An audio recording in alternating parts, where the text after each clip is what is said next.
Daily Gurlapur ಕ್ರಾಸ್ನಲ್ಲಿ ರೈತರ ಅಹೋರಾತ್ರಿ ಪ್ರತಿಭಟನೆ 7ನೇ ದಿನಕ್ಕೆ ಈ ಪ್ರತಿಭಟನೆ ಕಾಲಿಟ್ಟಿದೆ. ಈ 7 ದಿನದ ಪ್ರತಿಭಟನೆಗೆ ಜಿಲ್ಲೆಯಾದ್ಯಂತ ಬೆಂಬಲ ವ್ಯಕ್ತವಾಗಿದೆ. ಬೆಳಗಾವಿಯ ಸುವರ್ಣಸೌಧದ ಬಳಿ ಹೆದ್ದಾರಿ ಬಂದ್ ಮಾಡಿ ಪ್ರತಿಭಟನೆಯನ್ನ ನಡೆಸಲಾಗ್ತಾ ಇದೆ. ಕರ್ನಾಟಕ ರಕ್ಷಣಾ ವೇದಿಕೆಯ ನಾರಾಯಣಗೌಡ ಬಣದಿಂದ ಪ್ರೊಟೆಸ್ಟ್ಗೆ ಸಾಥ್ ನೀಡಲಾಗಿದೆ. ಪೂನಾ ಬೆಂಗಳೂರು ರಾಷ್ಟ್ರೀಯ ಹೆದ್ದಾರಿಯನ್ನ ಬಂದ್ ಮಾಡಿ ಆಕ್ರೋಶವನ್ನ ವ್ಯಕ್ತಪಡಿಸ್ತಾ ಇದ್ದಾರೆ. ಗುರ್ಲಾಪುರದಲ್ಲಿ ಅನ್ನದಾತರಿಗೆ ಬಿವೈ ವಿಜಯೇಂದ್ರ ಸಾಥ್ ಕೊಟ್ಟಿದ್ದಾರೆ. ಸರ್ಕಾರದ ವಿರುದ್ಧ ಬಿಜೆಪಿ ರಾಜ್ಯಾಧ್ಯಕ್ಷ ವಿಜಯೇಂದ್ರ ಆಕ್ರೋಶವನ್ನ ವ್ಯಕ್ತಪಡಿಸಿದ್ದಾರೆ. ಉಸ್ತುವಾರಿ ಸಚಿವರು ಸಹಕಾರ ನೀಡ್ತಾರೆ ಎಂದುಕೊಂಡಿದ್ದೆ, ಸಕ್ಕರೆ ಸಚಿವರು ಬಂದು ಅಹವಾಲು ಸ್ವೀಕರಿಸ್ತಾರೆ ಎಂದುಕೊಂಡೆ. ಹೋರಾಟ 7ನೇ ದಿನಕ್ಕೆ ಕಾಲಿಟ್ಟರು ಯಾರು ಕೂಡ ಕಿವಿ ಕೊಡ್ತಾ ಇಲ್ಲ. ಸರ್ಕಾರಕ್ಕೆ ರೈತರ ಕೂಗು ಕೇಳಿಲ್ಲ ಅಂದ್ರೆ ಅಧಿಕಾರದ ಮದ ಏರಿದೆ. ರಾಜ್ಯ ಸರ್ಕಾರದ ವಿರುದ್ಧ ಬಿವೈ ವಿಜಯೇಂದ್ರ ಆಕ್ರೋಶವನ್ನ ವ್ಯಕ್ತಪಡಿಸಿದ್ದಾರೆ. ಬಿಜೆಪಿಯ ರಾಜ್ಯಾಧ್ಯಕ್ಷರು ಆತ್ಮೀಯರಾಗಿರ್ತಕ್ಕಂಥ ಬಿವೈ ವಿಜಯೇಂದ್ರ ಸರ್ ಬಂದಾಗ ಇವರನ್ನ ಕರಡಿ ಸಾಹೇಬ್ 7 ದಿನ ಆಯ್ತು, 3 ದಿನ ಆಯ್ತು.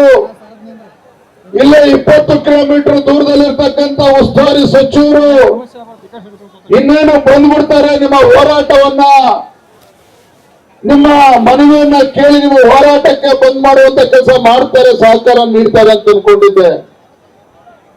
ಇಲ್ಲೇ 50 ಕಿಲೋಮೀಟರ್ ದೂರದಲ್ಲಿರ್ತಕ್ಕಂಥ ಸಕ್ಕರೆ ಸಚಿವರು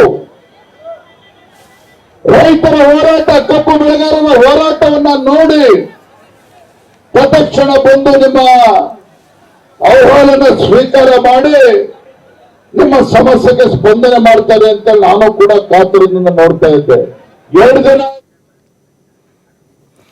ಮತ್ತಷ್ಟು ಮಾಹಿತಿ ನಮ್ಮ ಪ್ರತಿನಿಧಿ ಶ್ರೀಧರ್ ನೀಡ್ತಾರೆ. ಶ್ರೀಧರ್, ಗಮನಿಸ್ತಾ ಇದ್ದೀವಿ 7 ದಿನಗಳ ಈ ಹೋರಾಟ ದಿನೇ ದಿನೇ ಹೋರಾಟದ ಕಿಚ್ಚು ತೀವ್ರಗೊಳ್ತಾ ಹೋಗ್ತಾ ಇದೆ. ಬಟ್ ಸರ್ಕಾರ ಆಗ್ಲಿ, ಸರ್ಕಾರದ ಪ್ರತಿನಿಧಿಗಳಾಗ್ಲಿ ಯಾರು ಕೂಡ ಇಲ್ಲಿವರೆಗೂ ಬಂದಿಲ್ಲ ಅನ್ನೋದು ಅಸಮಾಧಾನಕ್ಕೆ ಕಾರಣವಾಗ್ತಾ ಇದೆ.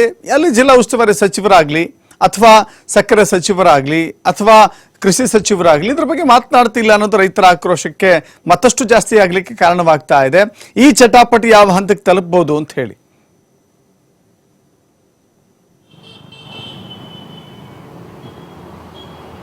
ದಶರಥ್, ಬೆಳಗಾವಿ ಜಿಲ್ಲೆಯಲ್ಲಿ ಕಬ್ಬು ಬೆಳೆಗಾರರ ಹೋರಾಟ ಈಗ 7ನೇ ದಿನಕ್ಕೆ ಕಾಲಿಟ್ಟಿದೆ. ಬೆಳಗಾವಿ ಜಿಲ್ಲೆಯ ಮೂಡಲಗಿ ತಾಲೂಕಿನ ಗುರ್ಲಾಪುರ ಕ್ರಾಸ್ನಲ್ಲಿ ಒಂದು ಅಹೋರಾತ್ರಿ ಪ್ರತಿಭಟನೆಯನ್ನು ನಡೆಸಲಾಗ್ತಾ ಇದೆ.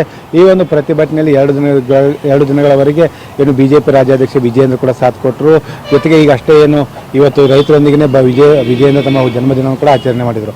ಅಲ್ಲಿಂದ ಈಗ ವಿಜಯೇಂದ್ರ ಈಗ ಏನು ಪ್ರತಿಭಟನಾ ಸ್ಥಳದಿಂದ ಹೊರಟಿದ್ದಾರೆ. ಇವತ್ತು ಬೆಂಗಳೂರು ಕೂಡ ತೆರಳಿದ್ದಾರೆ. ಇನ್ನು ಸಂಜೆ ಏನಂದರೆ 5 ರಿಂದ 5:30 ಅವಧಿ ಒಳಗಡೆ ಸಚಿವ ಎಚ್ ಕೆ ಪಾಟೀಲ್ ಅವರು ಬರ್ತಾರೆ ಅನ್ನೋಂಥ ಮಾಹಿತಿ ಇದೆ. ಈಗಾಗಲೇ ಏನು ಎಚ್ ಕೆ ಪಾಟೀಲ್ ಅವರು ಬಂದ ಬಳಿಕ ಸರ್ಕಾರದ ಪ್ರತಿನಿಧಿಯಾಗಿ ರೈತರಿಗೆ ಭರವಸೆಯನ್ನು ಕೊಡಲಿದ್ದಾರೆ.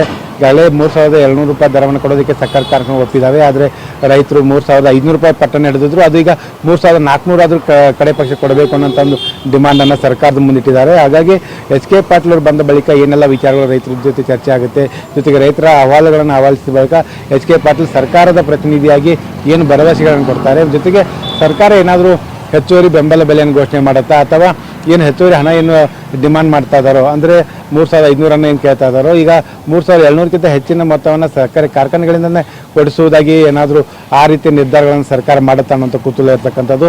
ಎಚ್ ಕೆ ಪಾಟೀಲ್ ಒಂದು ಪ್ರತಿಭಟನಾ ಸ್ಥಳಕ್ಕೆ ಬಂದು ರೈತರ ಜೊತೆ ಮಾತನಾಡಿದ ಬಳಿಕವೇ ಏನು ಒಂದು ಹೋರಾಟದ ಮುಂದಿನ ರೂಪರೇಷೆ ಸಿದ್ಧವಾಗಲಿದೆ. ದಶರಥ, ಈಗಾಗಲೇ ಸರ್ಕಾರಕ್ಕೆ ಒಂದು ಎಚ್ಚರಿಕೆಯನ್ನು ರವಾನಿಸಿದ್ದಾರೆ. ಏನಂದರೆ ರೈತರ ಬೇಡಿಕೆ ಈಡೇರುವವರೆಗೆ ನಮ್ಮ ಹೋರಾಟ ನಿಲ್ಲಿಸೋದಿಲ್ಲ. ಒಂದು ವೇಳೆ ಸರ್ಕಾರ ತಮ್ಮ ಹೋರಾಟಕ್ಕೆ ಸ್ಪಂದಿಸದೇ ಇದ್ದರೆ ನವೆಂಬರ್ 7ರಂದು ಏನು ಪುನಾ ಬೆಂಗಳೂರು ರಾಷ್ಟ್ರೀಯ ಹೆದ್ದಾರಿಯನ್ನು ಬಂದ್ ಮಾಡುವುದಾಗಿ ಎಚ್ಚರಿಕೆಯನ್ನು ಕೊಟ್ಟಿರ್ತಕ್ಕಂಥದ್ದು. ಬೆಳಗಾವಿ ಜಿಲ್ಲೆಯ ಹುಕ್ಕೇರಿ ತಾಲೂಕಿನ ಹತ್ತರಗಿ ಟೋಲ್ ಬಳಿ ಒಂದು ರೈತರು ಜಮಾವಣೆಗೊಳ್ಳಿದ್ದಾರೆ. ಸಾವಿರಾರು ಸಂಖ್ಯೆಯಲ್ಲಿ ರೈತರು ಜಮಾವಣೆಗೊಂಡು ಈ ಒಂದು ಪುನಾ ಬೆಂಗಳೂರು ರಾಷ್ಟ್ರೀಯ ಹೆದ್ದಾರಿ ಬಂದ್ ಮಾಡೋದಕ್ಕೆ ಕೂಡ ನಿರ್ಧಾರ ಮಾಡಿದ್ದಾರೆ.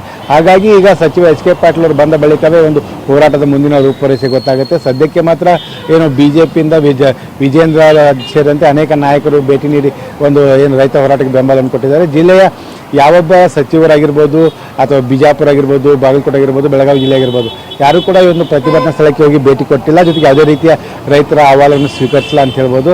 ಬಹುಪಾಲು ಸಕ್ಕರೆ ಕಾರ್ಖಾನೆಗಳು ಪ್ರಭಾವಿ ರಾಜಕೀಯ ನಾಯಕರ ಮಾಲೀಕತ್ವ ಮತ್ತು ಅವರ ಹಿಡಿತದಲ್ಲಿರ್ತಕ್ಕಂಥ ಹಿನ್ನೆಲೆಯಲ್ಲಿ ಎಲ್ಲೊಂದು ಕಡೆ ಸರ್ಕಾರ ಸಕ್ಕರೆ ಲಾಬಿಗೆ ಮಣಿತಾ ಇದೆ ಅಂತ ಅನುಮಾನಗಳು ರೈತರಲ್ಲಿ ಕಾಡ್ತಾ ಇರ್ತಕ್ಕಂಥದ್ದು. ಈಗ ಎಚ್ ಕೆ ಪಾಟೀಲ್ ಅವರು ಬಂದ ಬಳಿಕವೇ ಈ ಒಂದು ಹೋರಾಟದ ಏನು ಅಂತಿಮ ಘಟ್ಟ ಏನಿದೆ ಗೊತ್ತಾಗುತ್ತೆ. ಒಂದು ವೇಳೆ ಹೋರಾಟ ಇನ್ನಷ್ಟು ಉಗ್ರ ಸ್ವರೂಪ ಪಡೆದುಕೊಳ್ಳುತ್ತಾ ಅಥವಾ ಏನು ಎಚ್ ಕೆ ಪಾಟೀಲ್ ಕೊಡುವಂಥ ಭರವಸೆಗೆ ರೈತರು ಒಪ್ಪಿಕೊಂಡು ಹೋರಾಟವನ್ನು ತಾತ್ಕಾಲಿಕವಾಗಿ ಕೈ ಬಿಡ್ತಾರೆ ಅನ್ನೋಂಥದ್ದು ಕೂಡ ಕುತೂಹಲ ಕೇಳಿಸಿರ್ತಕ್ಕಂಥದ್ದು. ರೈತ ಹೋರಾಟಕ್ಕೆ ಬೆಳಗಾವಿ ಸೇರಿದಂತೆ ಉತ್ತರ ಕರ್ನಾಟಕದ ಬಹುಪಾಲು ಕಡೆ ಈಗ ರೈತರು ಬೆಂಬಲವನ್ನು ವ್ಯಕ್ತಪಡಿಸಿ ಬೀದಿ ಹೋರಾಟ ನಡೆಸುವ ಮೂಲಕ ಒಂದು ಪ್ರತಿಭಟನೆ ನಡೆಸಿದ್ದಾರೆ.